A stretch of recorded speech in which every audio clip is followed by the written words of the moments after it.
ये फ्रेंड्स, अब जो है आगे चलते हैं with the ordinance making power of the president. So इसमें हम लोग जो है गवर्नर को भी कवर कर लेंगे, will cover governor as well. So ordinance making power of president, it's a unique feature and this is not commonly found in many of the democratic nations. और इंडिया में जो है this power is present. Okay, so what is that?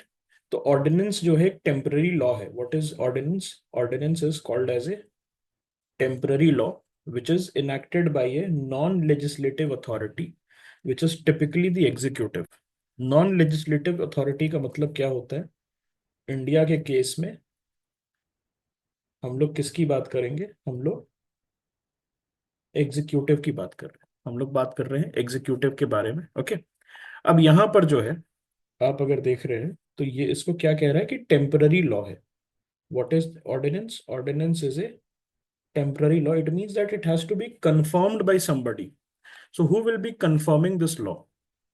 इस law को जो है अगर किसी को कंफर्म करना है तो वो कौन कंफर्म करेगा? So this law will be shall be confirmed by the legislature upon its reconvening. Okay, जब लेजिस्लेचर वापस आ जाता है तब उसको वो रिकन्वीन होता है। Alright, so under special circumstances ये ऑर्डिनेंस जो है इसको आप कॉन्स्टिट्यूट कर सकते हैं। Alright, and article 123 clause 1 of the constitution, it empowers the president to promulgate the ordinance। and वही चीज अगर आप आर्टिकल 213 में देखेंगे, सो गवर्नर साहब जो है या गवर्नर मैडम उनको अलाउड है कि आप स्टेट स्टेट लेवल पे ऑर्डिनेंस इशू कर सकते हैं। दोनों में एक कॉमन चीज क्या है? That the legislature should not be in session. Okay, legislature जो है it should not be in session. Supreme Court, it has explained that the power to promulgate an ordinance is emergency authority. It is not meant for continuous law making. So आप ordinance को जो है continuous law making के लिए use नहीं कर सकते। कोई केस के बारे में याद है आपको? Any case that you guys remember regarding this? याद है डीसी वाधवा का केस आया था, DC Wadhwa versus state of Bihar. Yes, so उस केस में क्या हुआ था कि सुप्रीम कोर्ट ने ये कहा था that continuous repromulgation of ordinance or the abuse of the ordinance making process is a fraud on the constitution। DC Wadhwa case में ये जजमेंट आया था दैट कंटिन्यूअस अगर आप प्रोमulgation यूज करके बाईपास कर रहे हैं लेजिस्लेटिव जो कि कॉन्स्टिट्यूशनली मैंडेटेड लेजिस्लेटिव प्रोसेस है, उस केस में हम क्या कहेंगे? That you are committing a fraud on the constitution. Okay, and it said, the Supreme Court said that it is meant to address the urgent emergency situations। ये normal चीज के लिए नहीं है, आप डेली लाइफ में इसको यूज नहीं कर सकते हैं। Ordinance is only for emergency situation. अभी मैं एक एग्जांपल देता हूं जलीकट्टू का, याद है? तो जलीकट्टू वाला जो एग्जांपल है उसमें what has happened, basically the festival Jallikattu was coming. Okay, and the Supreme Court has imposed a ban based on animal cruelty। तो एनिमल क्रुएल्टी कह के जलीकट्टू पे बैन कर दिया, और उस समय जो है जलीकट्टू फेस्टिवल आ रहा था। So there was a lot of turmoil in Tamil Nadu because people had a cultural and religious link with this festival, so lot of turmoil was there। तो उस केस में उस समय what had happened was parliament was not in session, so they had brought a ordinance. Okay, तो ordinance उस समय emergency क्या ये जस्टिफाई करता है? So yes, this basically justify, और ये सही में जरूरत था। Why? Because the festival was coming and at the same time the parliament was not in session. Okay, I think this is clear. तो ऑर्डिनेंस कहाँ यूज हो सकता है? उसका इमरजेंसी एग्जीक्यूटिव अथॉरिटी है। It is not an authority which should B misused or abused। Why? Because continuous promulgation has been called as the fraud on the constitution in the DC Wadhwa case. Okay, क्या ये चीज clear है? All right. Right. हाँ, उसमें जो है Jallikattu was brought for PCA act, prevention of cruelty to animals act जो है उसके अंदर उसको बैन किया गया था। ऑलराइट, सुप्रीम कोर्ट ने बैन किया था। And after that what had happened, okay, what had happened कि ऑर्डिनेंस जो है उसको लाके to basically calm down the Tamil Tamil sentiments उसको लाया गया था। ओके, अब अगर हिस्टोरिकल बैकग्राउंड की मैं बात करूं तो ordinance making power was first introduce through what? It was introduce through the Indian councils act. इस समय कौन थे हमारे इंडिया के, कौन थे viceroy? If you remember, Lord Canning was the first viceroy and the last governor general. Okay, Lord Canning was the first viceroy and the last governor general. So Indian Council Act जो है, okay, Indian council act जो है 1861 का, उसमें उसके through जो है सबसे पहले power of ordinance making was seen and government. और जो मॉडर्न ऑर्डिनेंस मेकिंग का पावर है under article 123, it this is something which we have got from the Government of India Act 1935, and which granted the Governor General the authority to promulgate ordinances, a provision which was later incorporated into the Indian Constitution। क्या ये चीज clear है? Okay, features of an ordinance अगर मैं देखूं, what are the features? So ordinance जो है it can not be use to amend the constitution. ये बहुत इंपॉर्टेंट है, प्लीज रिमेंबर दिस। आप ऑर्डिनेंस यूज करके you can not change the constitution. इसके पीछे का रीजन क्या है, कोई बता सकता है? What could be a reason that you cannot use an ordinance to amend the constitution? The reason is, do you see the amendment as an ordinary law? क्या आप अमेंडमेंट को ऑर्डिनरी लॉ की तरह देखते हैं? तो the answer is no, you do not see the normal amendment, because ये article 368 के अंदर इसको एक स्पेशल प्रोसीजर की तरह देखा जाता है, और ordinance is for ordinary laws. Okay, ordinary law making जो है उसके लिए यूज होता है। इट इज, ये जो है बेसिकली आपका amendment of the constitution, it is not common law, it is a special procedure under article 368। Hence ordinance can not be use to amend the constitution. तो इसमें एक चीज है, आपने देखा होगा, हमने एक डॉक्ट्रिन पढ़ी थी, what can not be done directly should not be done indirectly. जो चीज आप डायरेक्टली नहीं कर सकते हैं वो चीज आपको इनडायरेक्टली भी नहीं करनी होती है, तो ऑर्डिनेंस से आप नहीं यूज कर सकते। बट ऑर्डिनेंस से what you can do, ordinance like any other legislation can have retrospective effect, means it can effect from a previous date। उस ऑर्डिनेंस पे लिखा रह सकता है कि फ्रॉम अभी जैसे मान लिए कि अभी फेब्रवरी चल रहा है, so you can issue an ordinance कि लास्ट ईयर के मार्च से या लास्ट ईयर के अक्टूबर से ही अप्लाई होगा। Can this apply to criminal law? क्या ये चीज क्रिमिनल लॉ में रेट्रोस्पेक्टिव हो सकता है? पॉसिबल नहीं है, this is a violation of your fundamental rights. Only in civil cases retrospective laws can be there. In criminal cases जो क्वांटम ऑफ पनिशमेंट बढ़ाता घटाता, ये सारी बढ़ाता है स्पेशली, तो जो बढ़ाता है या क्रिमिनल लॉ चेंज करता है, it can not have a retrospective effect. आप ऐसे नहीं कर सकते that you have committed certain thing, committed certain action and then सरकार उसको कोई लॉ लाके क्राइम घोषित कर रही है, पॉसिबल नहीं है। It has the authority to modify और रिपील द एग्जिस्टिंग लॉज। इसके पास क्या अथॉरिटी होता है? अथॉरिटी टू मॉडिफाई और repeal the existing laws which is passed by the parliament और अदर ऑर्डिनेंसेस। ओके, ठीक है, आप मॉडिफिकेशन और रिपील कर सकते हो। एन ऑर्डिनेंस कैन चेंज और amend the tax laws. So this is also possible. What it cannot do is it cannot be used to amend the constitution. So ये चीज याद रखिएगा, ये तीन अलाउड है और ये लास्ट वाली चीज नॉट अलाउड है। ओके, सो यहां पर जो है एक चीज आपको समझना होगा कि जो ऑर्डिनेंस है this is temporary, it needs to have sanction of the legislature. Okay, so sanction of the legislature कितने टाइम में पॉसिबल है? What is the maximum time that the sanction can be put on hold? Can you think, मान लिया कि चलिए आज 25 फरवरी है और आज जो है they have issued A notice. Okay, आज जो है इन्होंने एक नोटिस इशू किया कि ऑर्डिनेंस आ रहा है, we are bringing an ordinance, we are promulgating an ordinance. तो ये कितने महीनों तक आप इसको रोक सकते हैं? कहना इसे 6 months plus 6 weeks, this is the maximum. Why? Because 6 महीने का गैप होना चाहिए।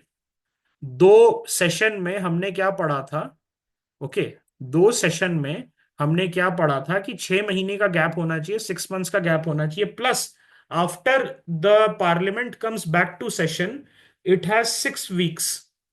Okay, it has what? It has 6 weeks। okay, so ordinance is just like ordinary law making जो आप पार्लियामेंट में करते हैं, except the constitutional amendment that is not possible. Why? Because constitutional amendment जो है, ओके, कॉन्स्टिट्यूशनल अमेंडमेंट जो है उसमें हम क्या करते हैं, उसमें हम एक स्पेशल प्रोसीजर कंसिडर करते हैं।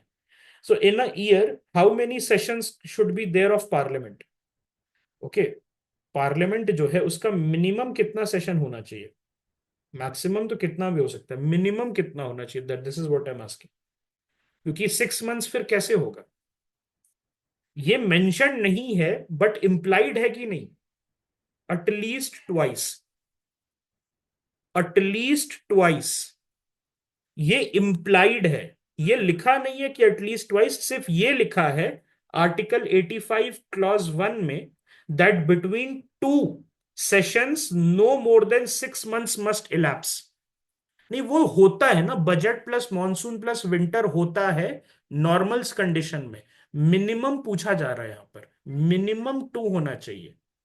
You can skip monsoon, you can skip winter, लेकिन 6 महीने से ज्यादा 2 सेशन के बीच में आप नहीं गैप रख सकते। This is there in article 81 clause 1, 85 clause 1। Is this clear? और पार्लियामेंट टिपिकली हैज 3 सेशंस। पार्लियामेंट जो है इट टिपिकली हैज 3 सेशंस। सो टिपिकल वर्सेस मिनिमम में डिफरेंस होता है कि नहीं? So what I mean by this is the maximum time an ordinance can survive without legislative approval is 6 months plus 6 weeks। ये चीज सबको समझ में आई? Why 6 months plus 6 week? Because 6 months is the minimum time that has to be there between two sessions। तो 6 महीने से ज्यादा आप सेशन को टाल नहीं सकते of the parliament. Plus 6 weeks is the time that the parliament must decide whether to approve the ordinance or to take no action। Is this clear? तो मैक्सिमम टाइम जो है 6 months, okay, plus 6 week, it's the maximum time that an ordinance can survive without the parliamentary approval. उसके बाद हम देखते हैं जो ordinance making power है प्रेसिडेंट का, it is not discretionary. So it can not be used by the president to supersede the legislature, rather it is issued or withdrawn on the advice of the council of minister headed by the prime minister। and is this advice is this what you can say, क्या ये advice binding है या non binding है? is this advice of the council of minister headed by the prime minister binding or not binding? so this is binding। आपको बात माननी पड़ेगी। The president जो है, ओके, प्रेसिडेंट पे जो एडवाइस दी जाएगी that will be binding. Okay, and the power of ordinance is subject to two key limitation. What is that? The president can promulgate an ordinance only when both house of parliament are not in session or when at least one house is not in session, as legislation requires approval from both houses। क्या ये चीज समझ में आ रही है आपको? ये जो ऑर्डिनेंस है, president can promulgate when both house और at least one house is not in session. अगर दोनों हाउस सेशन में है तब ऑर्डिनेंस आ सकता है, अगर दोनों हाउस सेशन में नहीं आ सकता है, because it will be overriding the legislature. When either one house और both house are not in session, तब प्रेसिडेंट साहब जो है वो लेके आ सकते हैं। क्या ये चीज क्लियर है? Okay, right. The president's power to legislate is not equivalent to parliament's power to legislate। Okay, it is not, it is only in the absence of the parliament the president will exercise this power of making ordinance। Okay,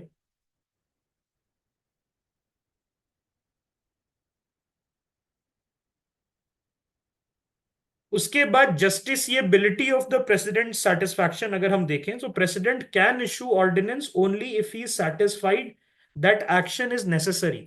और अगर उनको ऐसा लगता है कि action necessary नहीं है और फिर भी if he is coming with the ordinance it will be said to be a malified intention. What does malified intention mean? It means that the president has promulgated the bill without proper due diligence and without the proper need of that bill. So in the Cooper case, they have Supreme Court has said that the ordinance can be challenged in court on the grounds of malified intention, कि president ने जो है action को necessary नहीं समझा फिर भी they have promulgated an ordinance. Okay, क्या ये चीज क्लियर है? All right.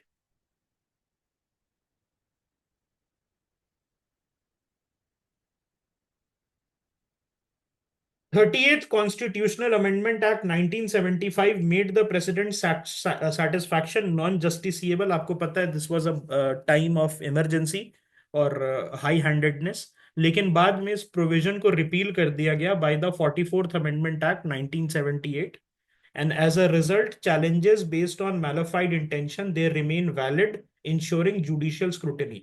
So what is the current situation in 2025? Can you challenge the ordinance? Okay. Yes, the answer is yes. नहीं नहीं, you are not understanding it. ये normal bill नहीं है।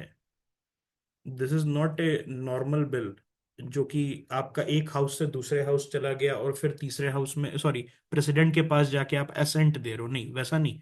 यहां पर प्रेसिडेंट साहब खुद बना रहे हैं, तो वो अपने असेंट से ही ना बना रहे हैं।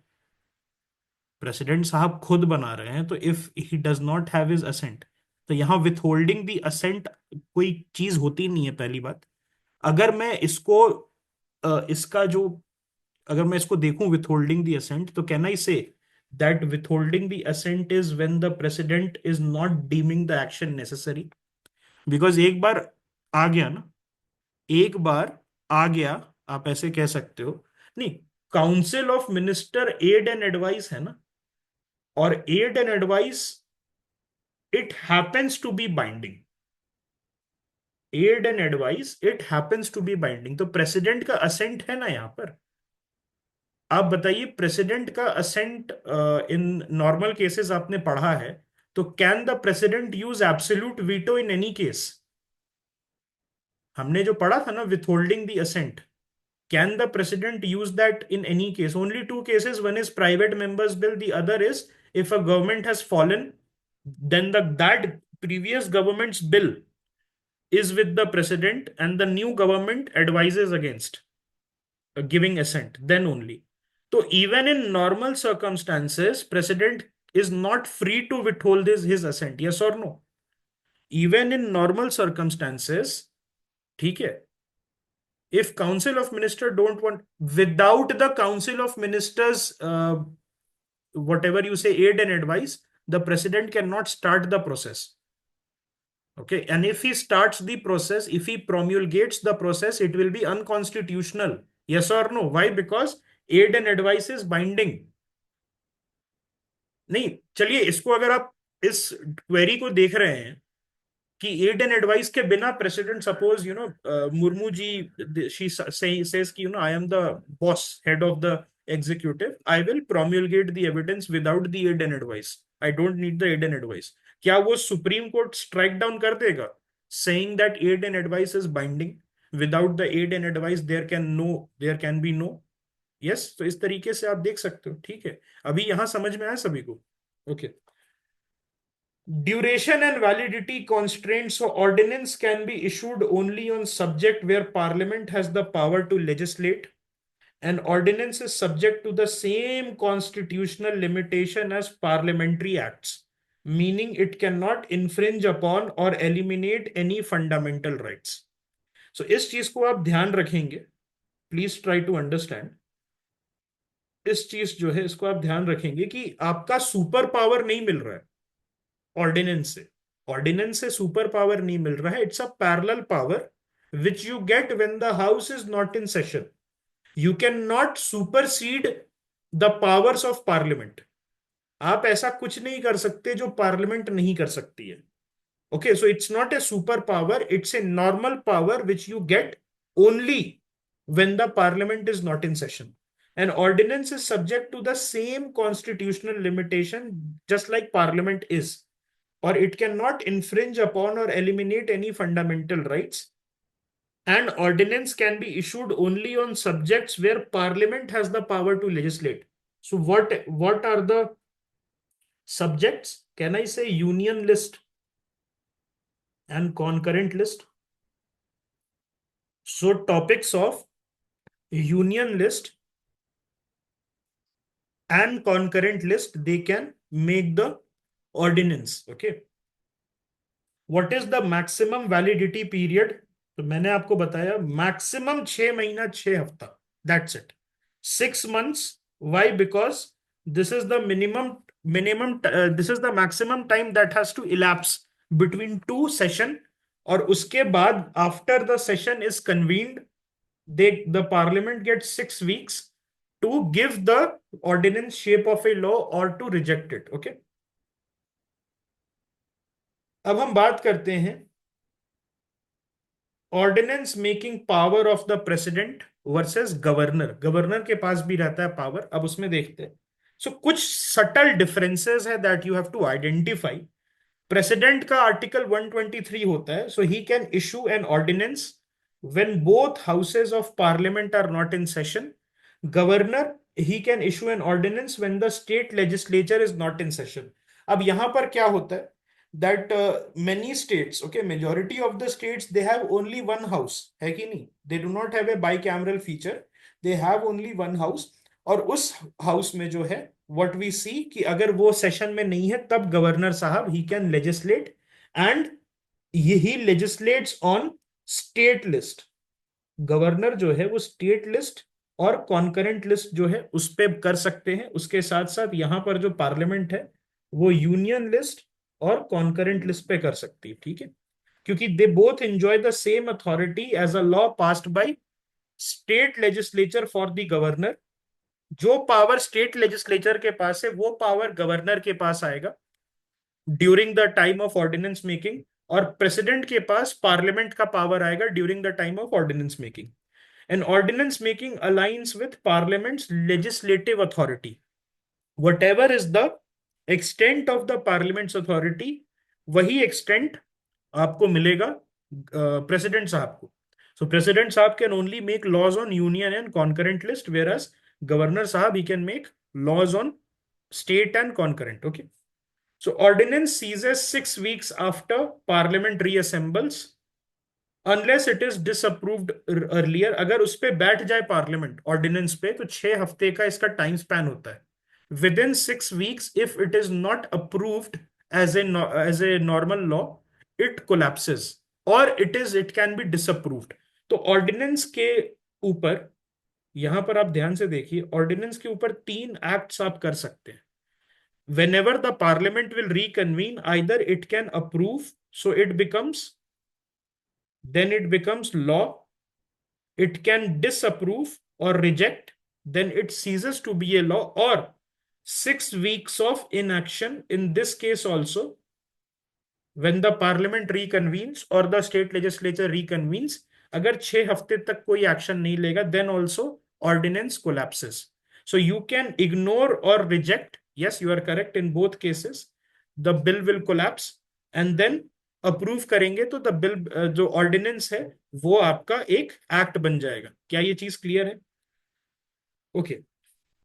एंड यहां दोनों में 6 हफ्ते का टाइम है after the reconvening of their respective legislatures. और यहां पर एक और चीज आपको देखना होगा, एक बहुत सटल डिफरेंस है, बहुत ध्यान से देखिएगा, ये बहुत इंपॉर्टेंट है. यहां पर president is the highest authority, so he does not need any approval to issue an ordinance. But is it so? Yes, on paper he does not need any approval, but approval in the form of aid and advice, can I say, of Council of Minister. But on paper he is the highest authority, so he does not need approval. Is governor the highest authority in India? No, governor नीचे रहता है, ठीक है. Governor is the highest authority in the state limits. तो उस case में क्या होता है, गवर्नर को प्रेसिडेंट का अप्रूवल चाहिए इन सर्टेन केसेस. जब a similar bill in the state legislature would require president's prior sanction, और similar bill would be reserved for president's consideration in normal circumstances, जब स्टेट लेजिस्लेचर एक्टिव रहेगा. And a similar state law would be invalid without the president's assent. So इस केस में governor is bound to get president's approval before promulgating the ordinance. क्या ये चीज clear है?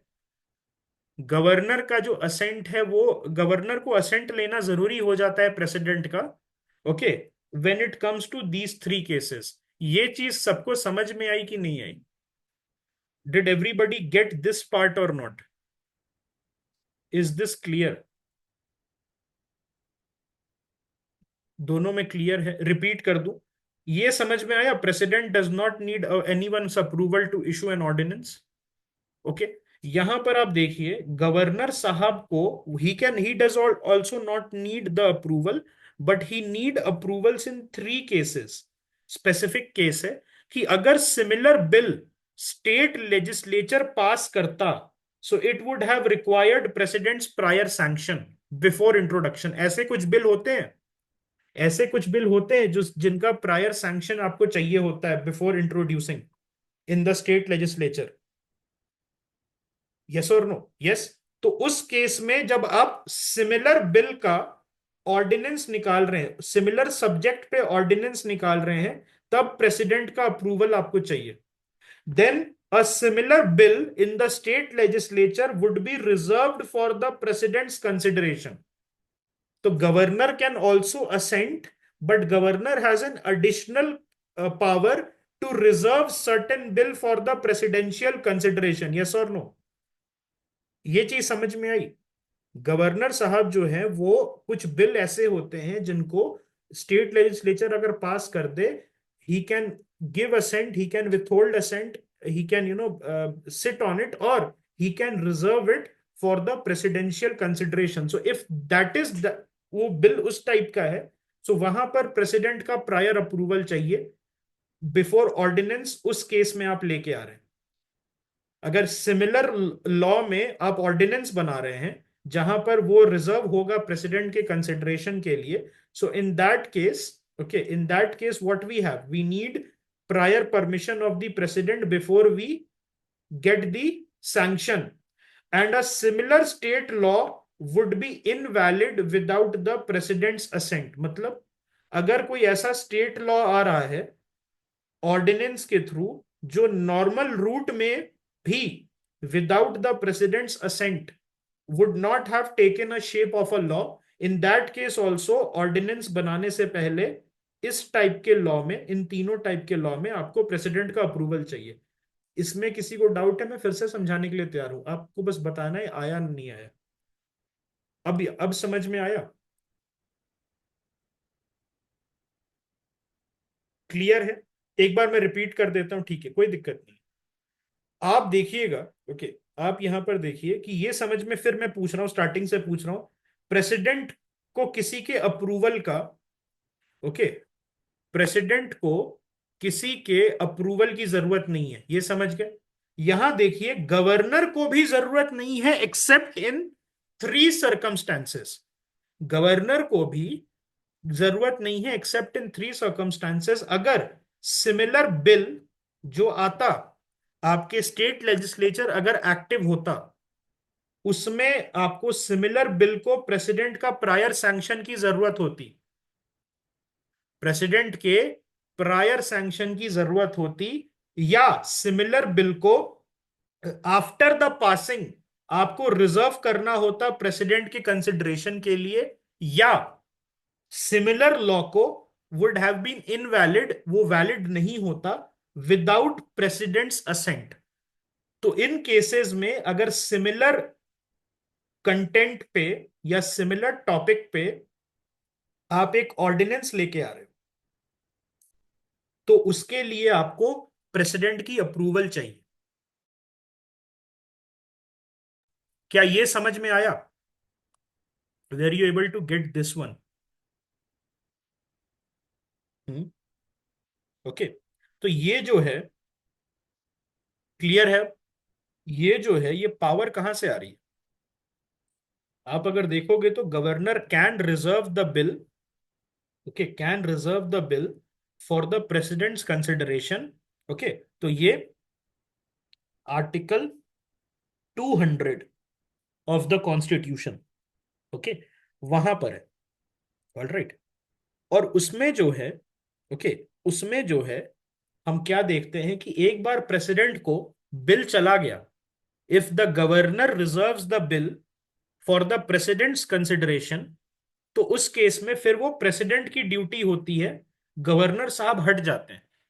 अब गवर्नर का कोई काम नहीं है, president will interact with the state legislature.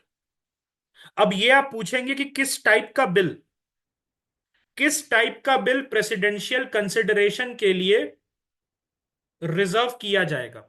I think यहां डाउट है, तभी somebody was asking कि तीनों में सिमिलैरिटी बहुत लग रही है ना।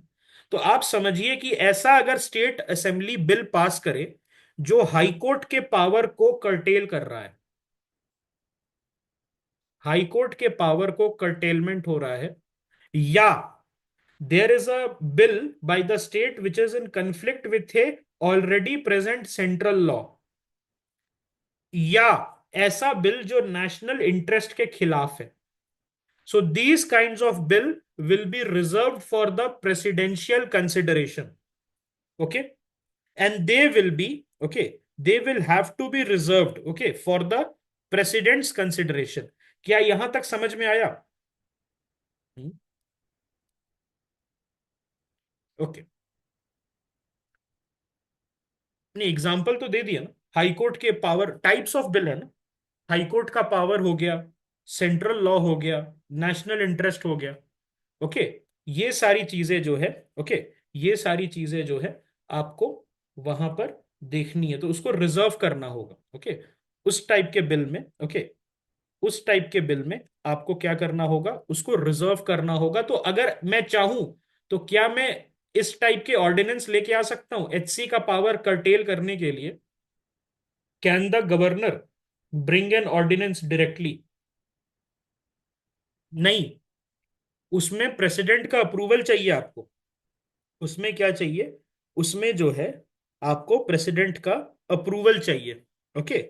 तो यहां पर जो है, ओके, यहां पर जो है प्रेसिडेंट्स प्रायर सैंक्शन, आप शायद पूछ रहे हैं ना कि कौन से बिल में आपको प्रेसिडेंट का प्रायर सैंक्शन चाहिए, तो वो डिपेंड करता है, ओके, डिपेंड करता है। अब जैसे इसमें जो है कर्टेलमेंट ऑफ फंडामेंटल राइट्स की बात आ जाती है, कर्टेलमेंट ऑफ फंडामेंटल राइट्स की बात आ जाती है, ओके। सो ये एक ऐसा एग्जाम्पल हो सकता है, ओके, ये एक एग्जाम्पल हो सकता है। जैसे एक बिल आया था, there was a example of this, Bihar press bill, okay. तो उसको मैंडेट किया गया था कि ये जो बिल है, this is curtailing the fundamental rights, press, जो फ्रीडम ऑफ प्रेस है उसको कर्टेल कर रहा है, और इसलिए जो है ये प्रेसिडेंट के प्रायर सैंक्शन से ही प्रोड्यूस होता है, that is why it was rejected. इस बिल को जो है लॉ बनने नहीं दिया गया, why? Because it was said कि यहां पर प्रेसिडेंट का इंश्योर असेंट इंपॉर्टेंट था, to ensure fundamental rights is not abrogated. अगर आपको याद होगा तो प्रेसिडेंट साहब ने क्या ओथ लिया था? To protect, to preserve and to defend the constitution. Yes. तो प्रोटेक्ट, प्रिजर्व, डिफेंड में फंडामेंटल राइट्स का प्रोटेक्शन आ गया, because it's integral part of the constitution. So क्या मैं अगर बिहार प्रेस बिल का जो एग्जांपल मैं दे रहा हूं, क्या ये चीज आप ऑर्डिनेंस के थ्रू ला सकते हैं without the president's approval? The answer is no. अब समझ में आया? क्या ये चीज आपको समझ में आई? Did you understand? इसमें किसी को डाउट है? I hope I have cleared this. Okay, wonderful. अब हम बात करते हैं repromulgation of ordinances. So ordinance making power requires that when a bill to replace an ordinance is introduced in the Lok Sabha, a statement explaining the need for immediate legislation by ordinance must also be presented. यहां देखिए कह क्या रहा है, बहुत important चीज कह रहा है कि आप एक ऑर्डिनेंस लेके आए, ओके, उसके बाद उसको आप रिप्लेस कर रहे हैं not a law but by another ordinance. Technically what you need to do, ordinance लेके आए, मैक्सिमम 6 मंथ्स प्लस 6 वीक का टाइम है आपके पास maximum, depending on how far the 2 sessions are. Maximum इतना टाइम आपको मिलता है, 6 वीक्स फ्रॉम द रिकन्वीनिंग. तो ऑर्डिनेंस को किससे रिप्लेस करना होता है?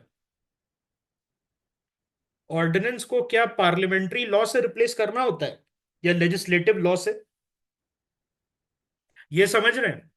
ऑर्डिनेंस आ गया तो क्या है ये ऑर्डिनेंस?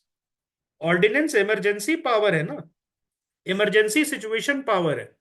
इसको क्या आप कंटिन्यूअस यूज कर सकते? नहीं कर सकते. आपको जो है लॉ बनाना होगा, इसको सैंक्शन लेना होगा.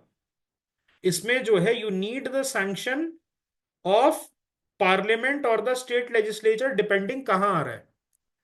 Now the thing is that in Bihar what was happening, that one ordinance was made and then once its expiry used to come, they used to make another ordinance. So it was the rule of the ordinance. They never used to go to the legislature. They just used to wait for the legislature to get out. या legislature को suspend कर दिया, president's rule लगाया जा रहा है. President's rule multiple times in the 1980s. Bihar was notorious for the president's rule. So उसमें क्या हो रहा है? Rule of the ordinance. So what had happened was there was a economics professor of Patna University, DC Wadhwa. उन्होंने क्या कहा कि this is unconstitutional, and he went to the court and he said that this is fraud on the constitution. ये constitution के ऊपर fraud है कि आप ऑर्डिनेंस का रूल लगा रहे हैं. You are bypassing the legislature. Okay, will this other ordinance be introduced before the house comes in session, so ordinance continue by ordinance. यहाँ पर प्रॉब्लम क्या थी बिहार में कि जो आपका लेजिस्लेचर था वो सस्पेंडेड था बिकॉज ऑफ प्रेसिडेंट्स रूल. उन्होंने डिसमिस कर दिया गवर्नमेंट को और लेजिस्लेचर को सस्पेंडेड रखा, या वेट करते थे. मान लिया legislature when it used to come back to life, they used to wait कि कब लेजिस्लेचर का सेशन खत्म हो, फिर ऑर्डिनेंस जो है मल्टीपल ऑर्डिनेंसेस पास किए जाते थे. और फिर ऑर्डिनेंस को जो उसका टाइम खत्म होता था, उसको फिर सिमिलर ऑर्डिनेंस से रिप्लेस कर देते थे विद द सेम कंटेंट. मान लिया कि एक ऑर्डिनेंस है जो लॉ को देख रहा है और वो कर क्या रहा है, एक पर्टिकुलर लॉ को टैकल कर रहा है. Then what they used to do, rather than taking it for legislative scrutiny, they used to just wait for the legislature to end, the session to end, and then they used to come back again an ordinance. तो ये क्या बोला कि fraud of the constitution है. तो यहां पर एक चीज बोली गई in the DC Wadhwa case, that ये एक्सेप्शनल पावर है ordinance. Okay, you can not use it for bypassing the legislative authority of the parliament or the state legislature. And they said कि continuous repromulgation of ordinance is deemed as fraud against the constitution. Then governor of Bihar ने क्या किया था, 256 ordinances, that is 256 laws. In parlance हम यही कहेंगे ना, in common term ordinance का मतलब क्या है, they have the same effect as a law. So 256 ordinances pass किए थे within a time period of 13-14 years. उसके बाद यह कहा गया कि अगर एक बिल आ रहा है to replace an ordinance in Lok Sabha, a statement explaining the need for immediate legislation by ordinance must also be presented. आपको बताना होगा पार्लियामेंट में what was the need for ordinance. You have to give in writing why this ordinance was included in the time between 2 sessions. इसकी इतनी क्या जरूरत पड़ गई थी, कौन सी इमरजेंसी आ गई थी. So this also now is a very good way to check executive overreach over legislature. Can I say like this? That ordinance is a way of executive overreach. वेराज जैसे हमने बात की थी ना जुडिशियल ओवररीच के बारे में, ये the government has to give, okay, government को देना होगा कि आप क्यों लेके आए, what was the need for immediate ordinance, okay, rather than waiting, okay.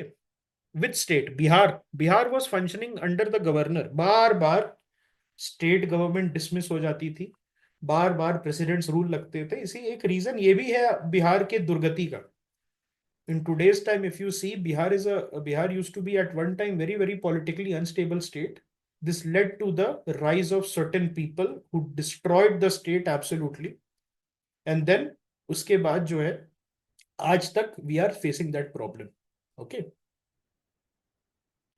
Can an ordinance bring a constitutional amendment? The answer is no. Okay.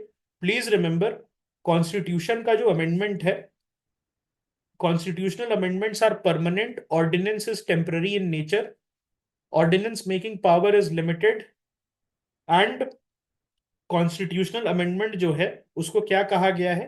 It is not a ordinary law, it is a special procedure. It is what? It is a special procedure. और to check executive overreach they do not allow constitutional amendment via ordinance, okay. तो ये जो था आपका class ordinance पे था। कोई question है इसमें? Any question that you guys have? We have completed 123 and even 213 हमने कंप्लीट कर लिया, ओके।